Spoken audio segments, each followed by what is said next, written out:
Yo, what is up everyone, my name is Nemechek from NASCAR on MDK. Welcome back to the episode of Inside Lines, guys.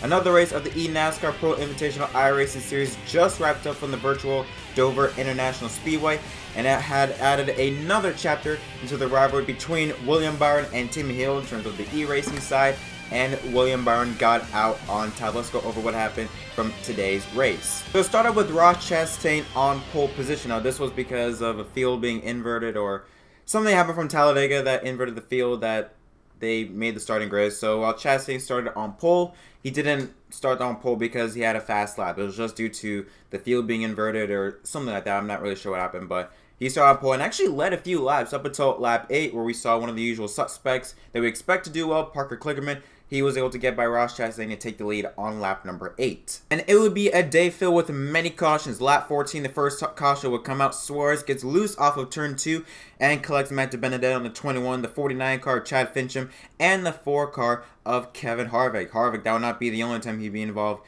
in an accident. He was involved in numerous accidents throughout the race. The second caution would come out, and it would involve the leaders near the top 3. Timmy Hill tried to make a pass underneath Parker Kligerman, but it was not going to work. Parker Kligerman then gets taken out by Timmy Hill to then bring out the second caution of the day. This is for a battle for, I believe, either first place or second place. I'm not really sure, but you're gonna see a lot of incidents regarding that move, where a driver tries to make a pass underneath someone, specifically off of entering turn 1, that you can tell it's not going to work, and they're not going to back off. So it's because of that, make contact, and usually the guy up top gets taken down. Now Byron, remember, he had to start near the back of the field because of the inverted field and whatever, and not even maybe 20 or so laps into it, he was already up near the front of the pack. And when that restart came out, he was already in first place with Castle second and Kurt Busch in third place. Caution will then come out on lap 42 between Erik Jones and Kyle Busch. Teammates got together. Unfortunately, there was no video footage of the incident, so we were not able to say what happened, but it did bring out the caution. And then when that restart came out on lap 46, the usual suspects of Timmy Hill and Byron, they started the race 1 and 2, and those two were the story of the entire race. They were just, everywhere they were always next to each other, or nose to tail from each other. They were just all over each other that entire race. Even though we expected those drivers to do well, there were some other notables. You had Alex Bowman, who won at Talladega last week. He was in the 5th position around that green flag run. You had Michael McDowell, who I believe this is his first or second time racing, was in 8th place. 𝘼𝙗𝙙𝙬 in 9th, and Jimmie Johnson in 12th place. I know it's his place, it's Dover, but still it's iRacing. Completely different, not exactly the same as in real life. And it was very cool to see some new drivers be up towards the front, like Jimmy, like Chastain, like McDowell, and like Bowman, because he won Talladega, but Bowman is still not to the level of drivers that we expect to run well on iRacing. Caution will come out on lap 52. Kurt Busch got loose underneath Joey Logano, tried to save it, but was not able to do so, and DiBenedetto gets into him hard, and collecting 5 or so cars in the process to bring out, I think, the 3rd or 4th caution of the race. And then we saw some strategy take place, as we saw only 4 drivers or so stay out on pit road. You had Jimmie Johnson stay out, Alex Bowman stay out, Garrett Smithley, and Joe Logano. They had 11 laps or so on their tires. Everyone else came in. Byron came in.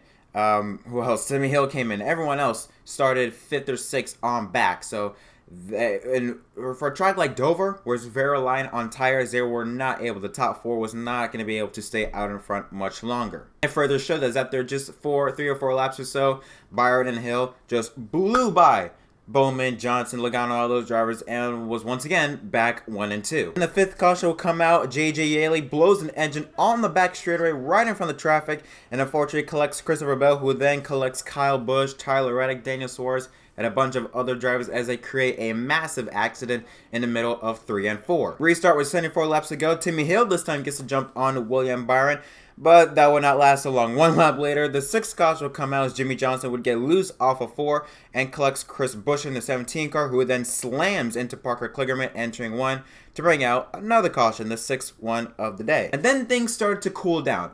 Up to this point of the race, the average green flag lap was around 16 laps. So we were not seeing that many green flag racing, but after that caution, the 6th caution involving Jimmie Johnson, we started to see some long green flag runs. The field started to get spread out, started to get single file, and we actually broke a record. I think the average green flag lap time for this run was around 20 laps. So Not much, but it's an improvement. Later on into that green flag run though, with 51 laps to go, Byron was hunting down 66 car of Timmy Hill and was able to get on his back bumper for about a lap or so. Then coming off of turn 2, was able to get underneath him and pass Timmy Hill entering 3 and 4. In fact, the racing was starting to get a bit spread out and the green flag run was starting to get longer and longer and longer, so much so that pit strategy started to take place as drivers, they could make it on field with under 51 laps to go, but it was tires the main option. After 20 laps into that green flag run, the lap time fell off for about a second or so, and that was just after 20 laps. So now we were starting to see, okay, how are tires gonna play a factor? How you gotta conserve your tires a lot more.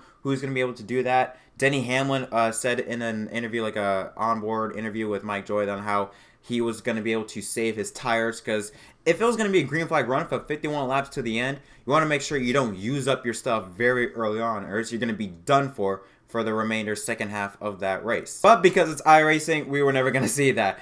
44 laps to go, Daniel Suarez will bring out another caution. He tried to slide up in front of Alex Bowman off of 4, but was not clear. Gets taken out by Bowman and then slides right in front of Joe Logano and Austin Dillon for a massive crash on the front straightaway to bring out, I believe, the 7th caution of the race. And then it looked like we might start to have a really interesting finish. When the restart came out with 20 laps to go, the top 3, Byron, Timmy Hill, and Denny Hamlin, respectively, won 5 of the last 6 Pro Invitational races and we're running 1, 2, and 3. So it looked like, hey, we might have a 3-man battle for the win. Well, that would not last so long. With 15 laps to go, 𝘲𝙗𝙗𝙙𝙬𝙁, a lap-down car, could not hold the bottom of the racetrack off of 4 and pushed Hamlin to the wall, and then got T-boned, Hamlin did, by Dale Earnhardt Jr. and Kurt Busch. Now, at first it might seem, oh, he probably just couldn't hold the bottom. But then Regan Smith said, because apparently there was bit of history to this. Regan Smith said on the Fox broadcast that Hamlin apparently spun out 𝘲𝙗𝙗𝙗𝙬𝙁, and that's why 𝘲𝙗𝙗𝙗𝙗𝙗𝙗 was a lap down, or something to that effect. And because of that, Nemechek decided to get payback for him, which sounds to make sense, because as soon as Nemechek moved up and pushed Hamlin to the wall, Nemechek disconnected. So that made me believe, okay, now it's starting to seem that this was a bit of payback and not just a, oh, my bad thing. It looked there's a bit of history between those two drivers, which, what is going on with this esports racing thing this week? Everyone's having issues with everyone. Look at IndyCar, Santino Ferrucci, who's a freaking idiot, wrecks Askew. Oliver Askew on the front straightaway to the finish line at Indianapolis. You had Simon Pagenaud saying he wants to wreck Lando Norris, just an F1 driver trying to come into IndyCar, have some fun. And now you're having this between Hamlin and 𝘲𝙗𝙗𝙗𝙗𝙗. I mean, this is just crazy. Only F1 has not had this issue, this issues between drivers. It's mental. And then the action did not stop there. Restart with 10 laps to go. Byron, who took 4 fresh tires, started behind Timmy Hill and Landon Castles. He was the 3rd driver in the inside lane. And when the restart came out, Byron tried to make a 3-wide pass. Landon Castles not having it, but Byron pushed even more and got into Landon Castle and took him out, collected a bunch of other drivers, and no caution came out. And then Byron's momentum did not stop there. 3 laps to go with 7 laps remaining in that race. Timmy Hill was then under pressure from Byron, and Byron was able to get by Timmy Hill, and then just a couple laps later, Christopher Bell, got by Timmy Hill for 2nd place. And unfortunately, Christopher Bell was too far behind Byron to make a charge around 0.3 of a second, and Byron would come off of turn number 4 and win, I think, his 3rd Pro Invitational race. 2nd place was Christopher Bell, 3rd was Timmy Hill, 4th was Erik Jones, and Michael McDowell, the top 5. Overall, I thought this race was pretty good. You had some medium green flag runs, some pretty good fun crashes. It was a fun race. It wasn't as chaotic as Talladega or Bristol or those tracks. It was more of like a Richmond race. Pretty calm, but it had its moments, which expected from a track like Dover, as treacherous as that track is. I was surprised there wasn't more caution. So ultimately, I thought it was a pretty good, pretty clean race. Now, we have one more race of the eNASCAR Pro Invitational Series, and it is a track to celebrate the past, North Wilkesboro. That will be the final race of the Pro Invitational Series. I cannot wait for that. It's going to be a throwback special. Drivers going to come with throwback paint schemes. It was also reported in the broadcast that Jeff Gordon might return to drive in the Pro Invitational Series one more time at that track. And it's going to be a lot of fun. But this time it's going to be taking place on a Saturday at 3 p.m. Eastern Time on Fox, FS1, and the Fox Sports app. I'm for sure going to be watching it. And guys, 2 weeks is all we have left. 2 weeks until NASCAR returns May 17th at Darlington Raceway. I cannot wait for that. It's going to be a very fun 2 weeks. Close out the iRacing series at North Wilkesboro and then get back to action at Darlington. It's going to be a fun 2 weeks. Ultimately, that's done for me, guys. What are you guys' thoughts on this race? Did you guys like it? Did you not? Tell me in the comment section down below. I'd love to hear you guys' thoughts. But until next time, my name is 𝘖𝙗𝙗 from NASCAR on MDK. Don't forget to leave a like and subscribe for more content. And I'll see you guys in the next video.